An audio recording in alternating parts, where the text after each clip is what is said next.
بسم اللہ الرحمن الرحیم. سر سیکولرزم کے نام پہ ویسے بھی انڈیا کبھی سیکولر تھی نہیں، لیکن آج اگر ہندوتو کے نام پہ کسی لوگوں کو مارا جا رہا ہے، کس کو؟ مسلمان کو. نجیب کہاں گئے؟ آج تک ان کو ڈھونڈا نہیں گیا ہے. جو آپ ٹھہرا، میں نے ابھی ختم نہیں کیا جناب، میں اب نے ختم نہیں کیا. میں یہ کہہ رہا ہوں صاحب، آپ اپنا پرسنل مذہب ہے رکھیے، اپنے گھر میں رکھیے، بس اسٹیٹ میں اور دوسروں کے اوپر نہ لائیے، وار نہ کریے، لڑائی نہ کریے. ایک معافی چاہتا ہوں، ایسی ہزاروں چیزیں میں دوسرے مذہب میں نکال سکتا ہوں. میں آپ سے پوچھنا چاہتا ہوں، خلیفہ 40 سال کے اندر مر گئے، مرڈر ہوئے، اسیسنیٹ ہوئے، اور علی صاحب جو تھے وہ گرینڈ سر ہمارے پیغمبر کے تھے. یہ چیزوں کے حوالات دوسروں میں بھی ہے، میں ہزاروں دے سکتا ہوں، پر اس کا سوال میں آپ سے کہنا چاہتا ہوں. بھائی صاحب نے اچھا سوال پوچھا، لمبا تھا، تقریر تھی چھوٹی. بھائی صاحب نے کہا کہ وہ ہندو دھرم میں پیدا ہوئے لیکن ہندو نہیں ہے، انسان ہیں. کیوں نہ ہم ایک مذہب انسانیت بناتے ہیں. ان کا جو کہنا ہے وہ انسان ہے.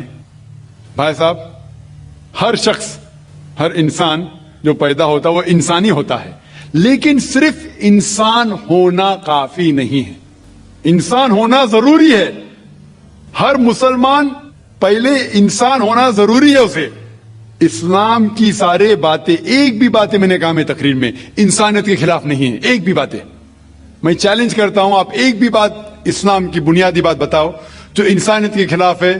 مسلمان ہونے کے لیے اچھا انسان ہونا ضروری ہے. اگر آپ اچھے انسان نہیں ہیں تو مسلمان ہو ہی نہیں سکتے. لیکن صرف اچھا انسان ہونا کافی نہیں ہے. مثال کے طور پہ ڈاکٹر بننے کے لیے 10ویں پاس کرنا ضروری ہے، پھر 12ویں، پھر ڈاکٹری. تو میں کہوں گا ڈاکٹر بننے کے لیے اسکول پاس کرنا ضروری ہے، لیکن اسکول پاس کرنا کافی نہیں ہے. تو اسلام میں اچھا مسلمان بننے کے لیے اچھا انسان بننا ضروری ہے، لیکن صرف اچھا انسان بننا کافی نہیں ہے. سمجھ رہا؟ کیوں؟ کیونکہ انسان کو جس نے پیدا کیا اس کی عبادت کرنا ضروری ہے. جس نے آپ کو پیدا کیا، جس نے آپ کو پیدا کیا، اس کی اگر آپ عبادت نہیں کریں گے تو انسانیت کے نام پہ کلنک ہے.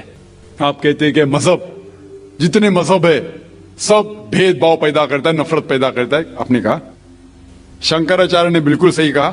شنکراچاریہ نے کہا کہ کوئی بھی مذہب نہیں سکھاتا کہ آپس میں بھید بھاؤ کرنا. ان کی بھی اسٹڈی ہے، میری بھی اسٹڈی، آپ کی بھی اسٹڈی ہے.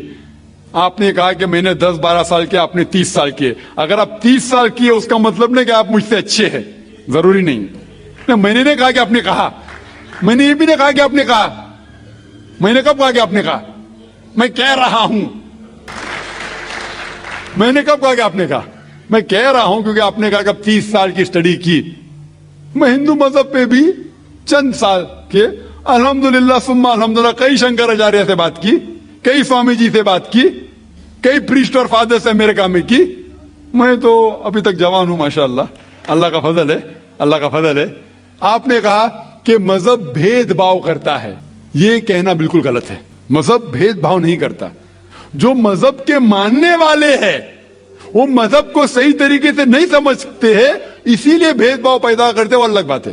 غلطی ہے مذہب کے ماننے والے کی، مذہب کی نہیں. یہ کہہ رہے کہ مذہب کی. مثال کے طور پہ ایک مرسیڈیز کار ہے، مرسیڈیز کار ہے، مجھے یہ جاننا ہے کہ مرسیڈیز کار کتنی اچھی ہے.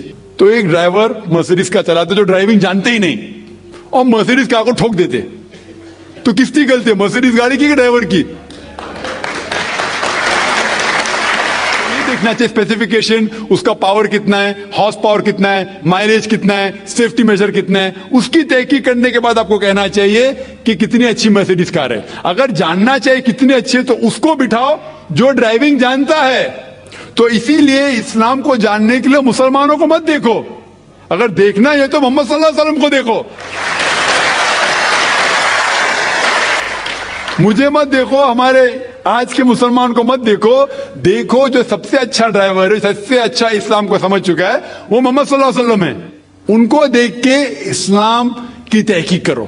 اور تحقیق کرنے کے لیے آپ کو اسلام کی کتاب پہ جانا پڑے گا. اور آپ نے جو کہا آخر کے اندر کہ ساری مذہب کتاب